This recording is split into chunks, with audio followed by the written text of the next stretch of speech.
Hi, so thank you so much for tuning in. This is Cynthia Day and Nicole Ricks. my business partner extraordinaire. As we're wrapping up Women's History Month, we really wanted to kind of hone in on what it means for us to be women in leadership and women in the real estate industry, and how we as women are stepping into our role now as a leader in the real estate industry. So do you want to kind of start off with your thoughts, partner? Thank you so much, work wife.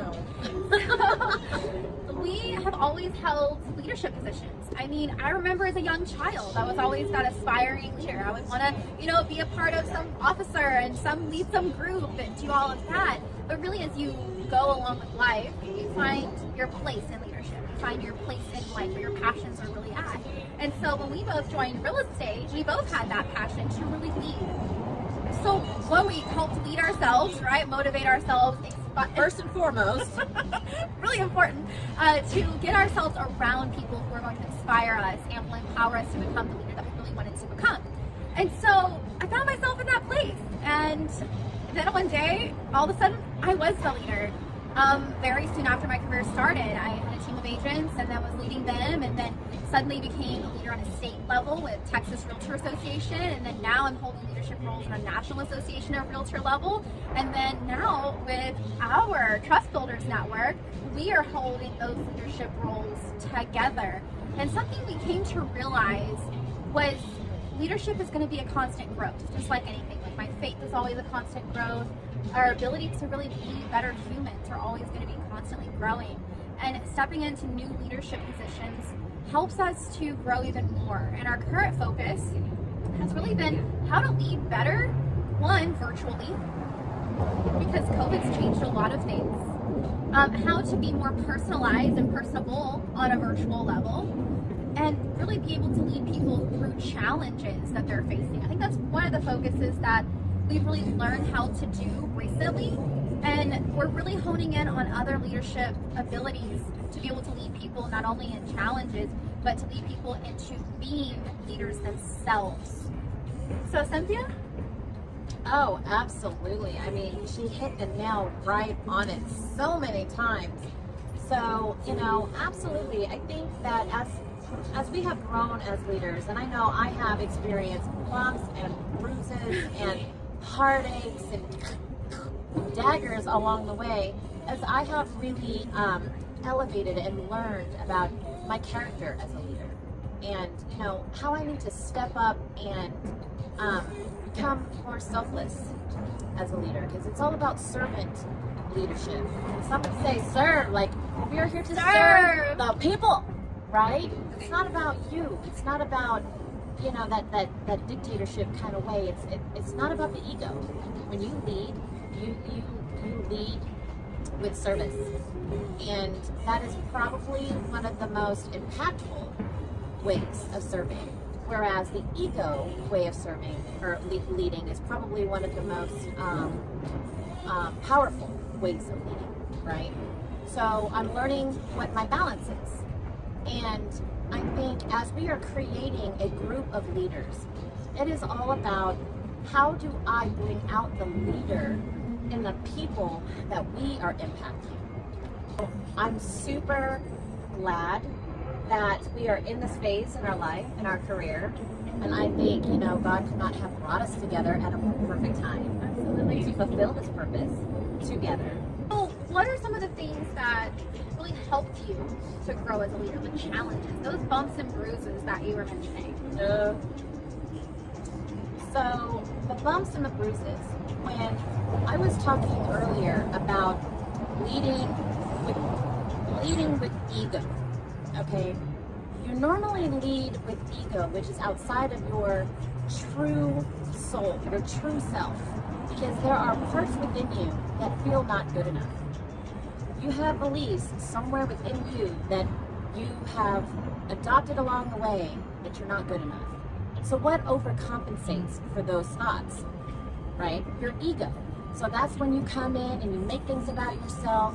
You worry too much about how you look, how you appear, what's in your best interest. You can't have this one up on me. that type of position.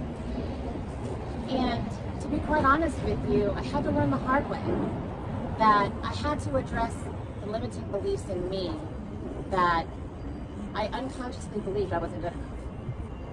And it showed in my leadership style. I didn't know that I was doing that, but I just kind of learned along the way that that is really, truly not the way to bring out the best in people. I love that you're being so vulnerable. That's amazing. Yes. Because we all had those. We just don't want to tell people. Right. The ego, the pride, the, oh no, I was always perfect. Yeah, I'm perfect right now. We're all perfect in God's eyes, but we're not in human, in the earth. Like, we all are going to always be growing and making those growth mistakes, the ones that we're unconsciously doing, not intentionally, but that's exactly what it is. You're so right. So I learned that I got so frustrated. That was a big thing that I saw that came out in my leadership. I was frustrated. I was like, what? I'm giving you all of my secrets. I'm giving you all of my knowledge, all of my time, all of my energy. And I wanted it more than they wanted it. For them. And one day, it just dawned on me. Some experience had just happened. I don't even recall what the exact experience was. But it just dawned on me. Whoa, whoa, whoa, stop. This is the new purpose. This is what you're supposed to be doing. This is what you weren't recognizing before. And what it was that I was not recognizing was that people in my life, I recall amazing leaders and mentors in my life that helped me grow through certain things. For instance, I worked for the Dean of the College of Business when I was 18 years old, and he poured into my life. And really, I started developing those leadership abilities, that confidence, that really overcoming those limiting beliefs. And then he moved. And I was never able to repay him for what had been poured into my life and into my leadership. And that was what triggered this understanding that no one ever gets back what they pour in. From that person. Like, that's an aha moment. It was an aha moment for me. So I realized my team that I was just pouring, and out my heart was so into it. It's a very passionate person like you are, and we just pour all of our heart into something, and I realized, don't stop. It's working. It's just not working on them the way that I thought it would. It's working on them to be able to develop their leadership, their confidence, their abilities to pour into others. And I was like, that's it. I was never frustrated again. I never felt like that I was running into a dead brick wall. Like, but you can do it, right? That surrogate belief that I believed in them so much that they could do it before they believed in themselves. It was that moment that was going to help them grow to the next place. And that was the aha. And now it's just out of my heart. I don't need to be frustrated anymore. I'm pouring into them in ways that I will never have the chance, the opportunity to see. And that's okay. So we are teaching a lot of really amazing mindsets, identity shifts in our challenges. Not only our trainings and all of the tactical side of the business, but really more so being the person that can do the tactics. Cynthia, we've been through so many things together now. We've seen each other in a lot of moments. When was one of the moments that you really realized that being the person that you were took you to where you were at, but that you had to still become the person to go to the next level, and you will the next time as well? That's a really deep question. You're a deep person. I have a really deep response because the experience was literally transforming. So we had a young lady on our on Empower Her, actually. Her name was Gina Eccles. Shout out to one of the most inspiring women entrepreneurs in business and in leadership. And this is such a deep, twofold thing. So I remember she was talking about becoming. You've never arrived, you are always becoming, right? Meaning you're always unfolding and becoming the type of person that would do the type of things to be able to elevate and graduate and achieve that next step, right? To grab that next branch, that next step in your career, the next rung on the ladder, the next climb. What's next? And so that started ringing. And then we went to Clearwater, Florida for our mastermind. Yes, you did. With our coach. And listening to this man who makes 6 and 7 figures a month. And a day. And a day. And in a day, right? And is teaching others how to achieve that same type of success. At first, all you see is the success that the person is achieving. And they're speaking from a place of experience and conviction. Like, yeah, I achieved all this, and this is how you can do it, and da-da-da-da-da. We often don't realize the 20-something years of, what do you call that? When you're whittling at something, when you're shaping and molding. The 20-something years that it took for him to shape and mold and fail his way towards his success. And let me just tell you, him reaching back and living his failures, in that place where he didn't believe in himself in that moment, he reached me, found me, because that's where I was. And just to see how, incredibly successful people, they don't glorify what it took to reach the success that they now live, that we all are inspired and in awe about.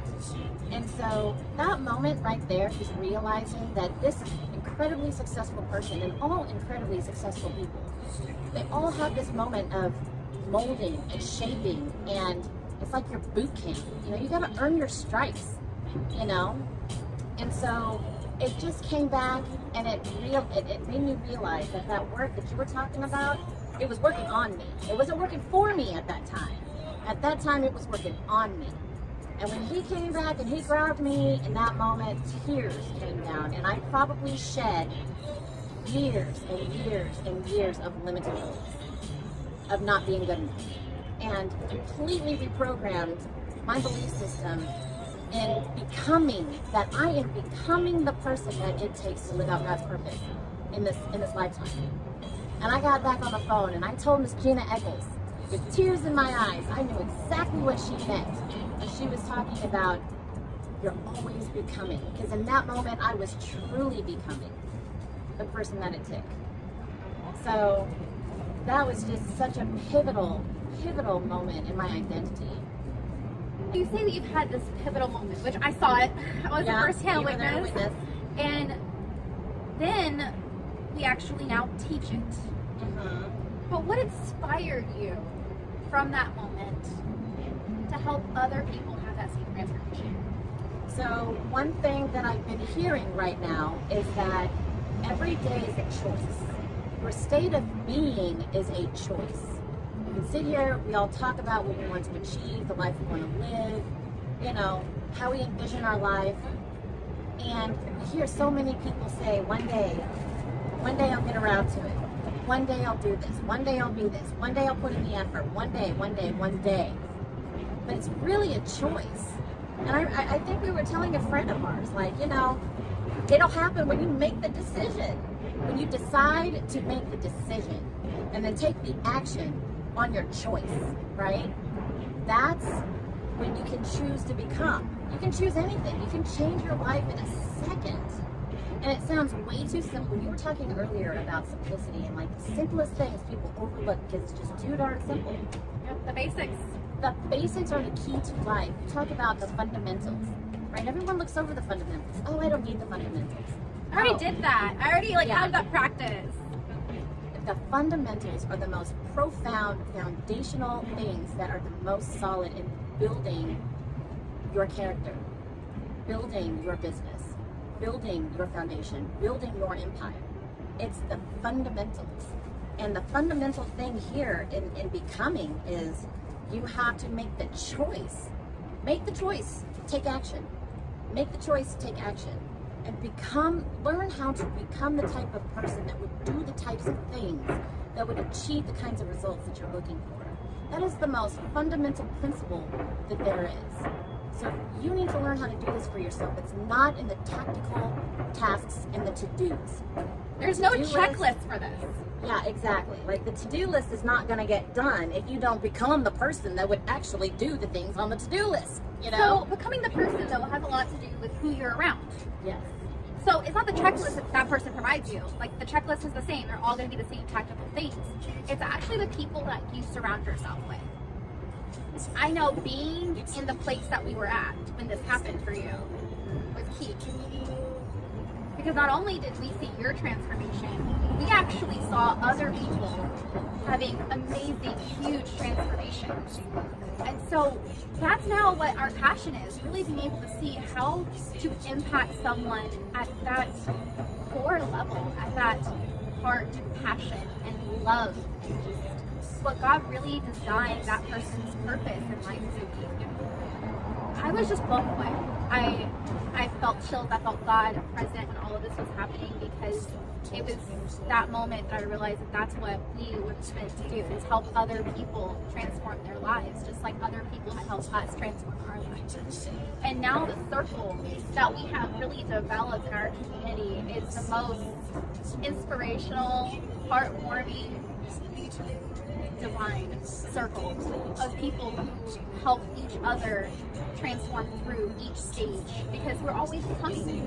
We're never going to stop becoming. The day you stop becoming, you're going to be going backwards, right? So now we really enjoy doing that, and seeing now the people who are in our network and in our community do the exact same thing in their lives, and how it impacts their family, not just their business. Yes, because we all have businesses. We all run a business or have a business of some type. But we all know that that business is the vehicle to the place of our family, right? So yes, we can have a huge passion for what we do and the purpose that God has instilled in us. But how does it really affect our family? How does it affect our daily life, from the time that we wake up in the morning until the time that we go to sleep, and how we sleep well at night? And that's what we've really found that we love doing, is helping people transform their entire life. By that becoming, shifting that identity to be the person that they truly want and designed to be.